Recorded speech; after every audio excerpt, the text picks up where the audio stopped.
the pistol offense you started the game in it.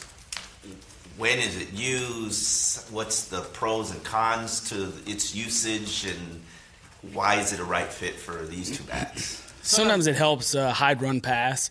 There's some things in shotgun that it's hard to do. Sometimes the pistol gives you advantage in some of the play action passes that tie into the running game. What pleased you most about what you saw on offense Sunday? Just number one, getting the victory. I think this is some extent the delay hurt us because as we started building a little bit of momentum here and there, then the game kind of felt choppy. Even offensively at times I felt we were a little bit choppy, and right when I felt like okay, you could feel in coaches like in the play calling, like he being aggressive, felt we had a good feel for the game and how the thing was going to go, and then the delay started a little bit, and but the thing that was really pleasing is how the guys persevered. And yeah, it was resilient. There's a lot of things going on that were weird and had to get, you cool down, you had to get loose again, you cool down, you get loose again. There was no complaining. It was, they handled adjustments, and we started, is you give coaches that much time, and all of a sudden we start drawing up ball plays to come out and do in the second half, and just with that much downtime, they handled all the adjustments really well. So you guys were drawing up plays during the break? It was that much time, and we were sitting around like going through what had happened in the first half and started making adjustments, and how coaches are. You give us a lot of time to sit around. We're going to think of stuff to do, and just trying to help our guys put in better situations. Was there one that you can share with us that worked? There was some that worked, and there was some that didn't work. No, I thought they handled all the adjustments well. There were a couple things that came up. Obviously, the touchdown pass was some of the 75-yarder stills that we felt like we had a pretty good beat on when we could get them in that coverage, and coach called it at the right time. Do you think you would have been as likely to call that then if you hadn't had all the time to think and analyze what had happened? Yeah, I think we would have gotten to it, but you're just sitting around thinking about, like, hey, how they playing us. We've run these plays. What can we come back off of it? What's your role on Sundays? What do you do? My role is to fulfill the vision of the head coach and give advice when asked.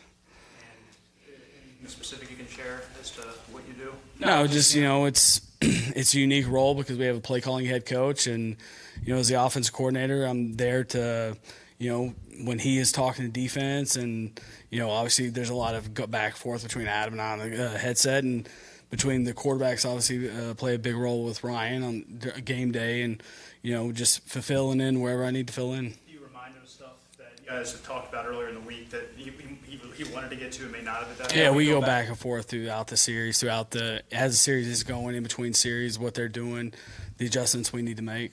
In terms of the blocking and physicality you got from Marquise, do you have that yet with Durham or any of your tight ends on the roster, I guess, AJ? Or is Durham just not at the point yet in his maturation process where he's able to do for you what Gray could? He's going to get there. He is. It's early in the season. We played one game. He's working really hard at it. He understands the role that he has to fill in this offense, and he's doing a good job with it. Where is AJ Derby in terms of contribution and level of play, all phases that a tight end has to play?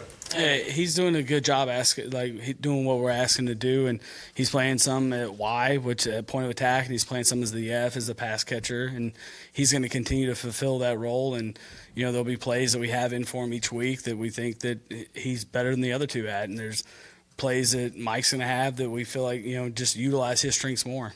Yeah, you guys always plan to have everybody play a different varying role. So how much did that change with Marquise being? It didn't change much, because we had planned on those guys, all four of them playing and being part of this offense. So just shifted around who plays more, and as the game goes, we'll continue to make adjustments as the weekly matchups continue to change. Then we'll continue to game plan and figure out what those guys do well that week. You said when you were hired, you said this recently, but you were thinking back to when you were hired and you took stock of the speed that they had, that these were becoming your players now. What was specifically your initial impression of Devontae Parker and what you saw him possibly developing into? Just, we did a lot of work on him when he came out. That was the year when we were in Chicago and we drafted Kevin White. So obviously he was in that conversation of guys, and you just saw a good football player that's got length and size, and you definitely, that's the thing that we don't have right now when he's, as he hadn't played last week, was he's got size and length, and that's different than the group we have right now. So the thing that we're excited about is hopefully when he's back ready, putting him in the position like we do with all the guys and do things he does well, in our opinion. We do have a question mark at the offensive line with Sitton's injury. Is that, I'm sure it doesn't change your game plan completely, but is it tendencies that you may have run with Josh would be different with Ted or vice versa?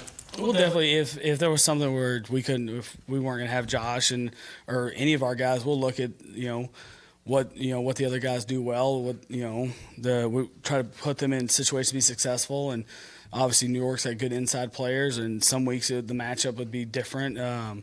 If it was a tackle or a center or however that is. So just, does it change things? Absolutely. If you didn't have someone at any position, you'd look to, hey, how is this matchup going to affect us in the game?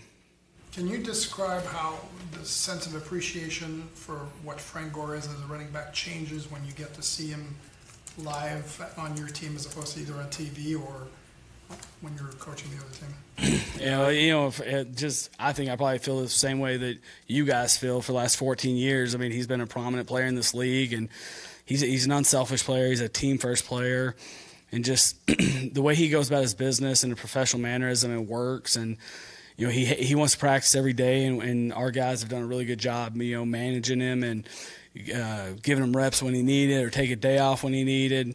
But just to see him go out there and be unselfish and play, and he plays hard, he plays physical, and he brings that element to our offense that we expected. That's why we signed him, is to bring that element, the downhill runs, and he has the ability to run outside and go off tackle as well. But he definitely has a presence. And the one thing that Frank, you have a great appreciation for, is when you run powers and inside stuff, he has this unique ability just to get skinny and find a way through a hole that you don't think that any human can fit through, and all of a sudden, like, Frank shoots out for like a 6-yard gain. What do you like about Falk? So he's one of the guys that we came in. We brought him into Miami during the pre-visit, the pre-draft visit stuff, and he's got a unique personality. He's got like a swagger to him that you really like. He's an accurate guy, throws with anticipation, put up really good numbers in college, and when we had him here, you just feel how smart he was, and we in the pre-draft visit process, and it's been fun to work with him. He works really hard. We do stuff every day with him, and just trying to really right now just trying to figure out what he can and can't do, and his strengths, and where we got to improve as Ryan plays and we get to develop another young player. All right, thank you. Appreciate you guys.